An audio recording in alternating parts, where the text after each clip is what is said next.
At samantala, nagkaroon ng mahigpit na inspeksyon sa lahat ng mga sasakyan sa loob at sa mga papasok sa Camp Crame matapos na madiskubre ang isang SUV na sangkot umano sa kidnapping at natagpuan sa loob ng officers' quarter o tirahan ng mga opisyal ng pulisya. Base sa dokumento mula sa Headquarters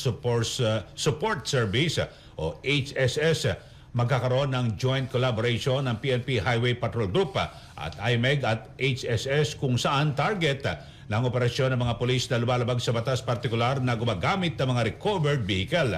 Nakasaad sa dokumento na petsang August 22, 2025, bawal na magparada ng mga sasakyan sa gilid ng kalsada, sa loob ng kampo at tanging ang mga opisyal lamang ang maaaring pumarada sa parking na nakalaan sa kanila. Nag-ugat ang kautusan matapos na matagpuan nitong August 6, 2025 ang isang sasakyan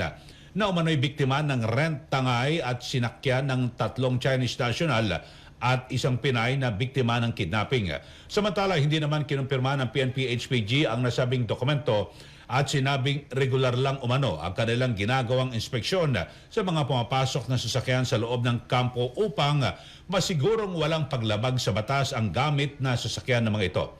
Nagbabala rin ang Highway Patrol Group sa mga gumagamit ng recovered vehicle o mga ebidensyang sasakyan na hindi sila sisinuhin anuman ang kanilang ranggo.